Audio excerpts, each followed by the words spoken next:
Fitness and sunshine is in the forecast for day one of Wodapalooza as the elite individuals kickoff competition outside at Bayside Stage. Now there will be 3 events that they will be on the floor for, but the final event of the day will have a part A and a part B, leaving 400 points on the line.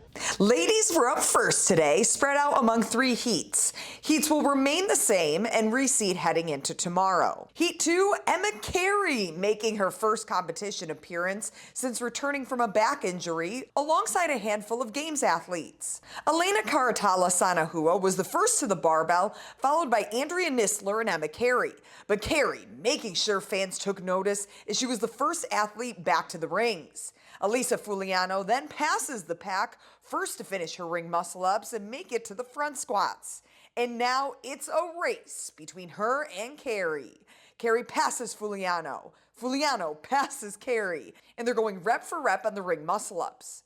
Both women walk back to the barbell at the same exact time for those 9 overhead squats, but Carey gets to work first, fighting for that heat win to prove she is meant to be back, going unbroken and finishing just 1 second ahead of Fuliano. I wanted to come out here and just execute. Like, I was talking to Matt, my coach. Sorry, I'm breathing hard. Right before this, and I said I just wanted to make a statement, and he was like, "You need to change that. You just want to execute," because me executing my best is really good.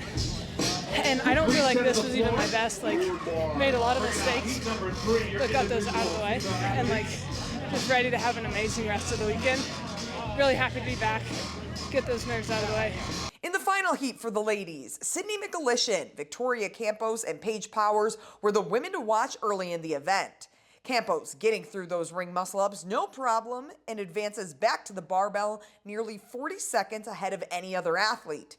But don't forget about the barbell. Paige Semenza comes from the middle of the pack with a 3-way tie between her, Rebecca Fuselier, and McAlishan. Semenza holds her lead into the final set of overhead squats, but can she take down Carey's time from the previous heat? She won't take the event win, but she will take a heat win to close out the women's division. The men then took the floor, and the final heat was stacked with games athletes. Ricky Garard was first to the barbell for the back squats, followed by Patty Vellner and Guy Malheiros. From there, it was a battle between Vellner and Garard. Both got to the rings at about the same time, but Garard broke first, giving Vellner an opportunity to advance on the barbell. At each break they take, Vellner looks at Garard. Garard looks at Vellner. Who wants it more? This is the type of showdown we come to Miami to see. And in that final set of overhead squats, Ricky picks up the barbell first and hangs on. Vellner drops the barbell, giving Ricky plenty of time to finish an unbroken set to take the event win. I'm liking this trend of winning the first event of each comp, so just got to win the last event now. That's where it's at. Vellner continues to work on the barbell, but is passed by crop top Nick Matthews, and then Vellner crosses 19 seconds later. Event 2, a lot of work to get done with an aggressive 22-minute time cap, as several women did not finish. In the second heat, it was a battle of the Emmas between Tall and Carey. Tall was first to the run at around 5.5 minutes, with Carey advancing closer to 6. But Emily Rolfe was in this heat, and that girl can run. She passes both ladies on the run, Carey still not too far behind. Did we mention the battles today were insane? Well, here comes another one. Carey goes for a huge set of lunges without putting down those kettlebells. This is the comeback we've all been waiting to see from her. Carey takes almost no rest in between the final rope climbs to take her heat win and possibly a second event win. Moving forward to that final heat, no surprise the Paige Powers was first off the GHDs as a mayhem athlete, notorious for having that movement in their programming. But Sarah Sigmundsdottir makes a move and advances first to the kettlebell clean and jerks and on to the assault runner.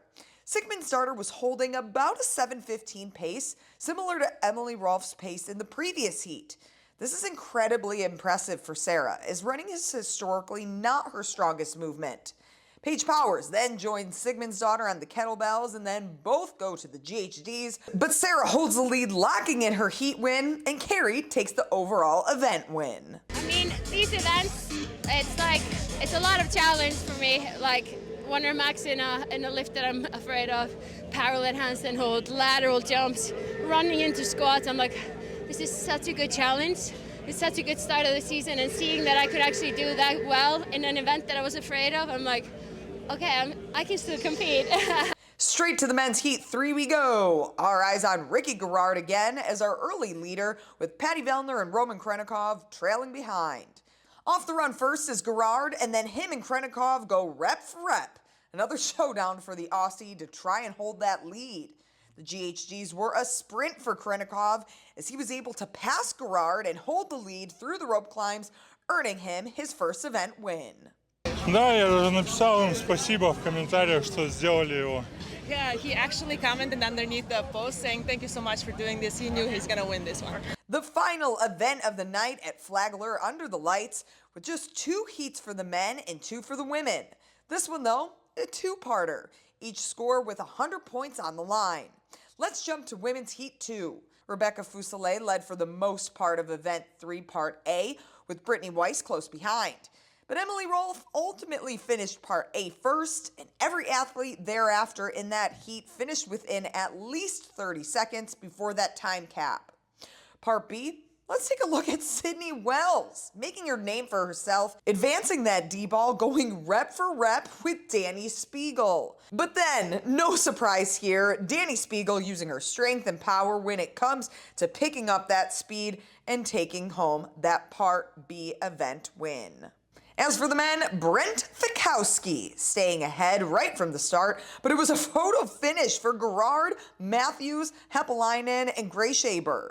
On Part B, Garard was the quickest on those D-ball cleans, and he advances to that final 300 feet carry. But then Fikowski steps on the gas and runs past Garard for that heat win.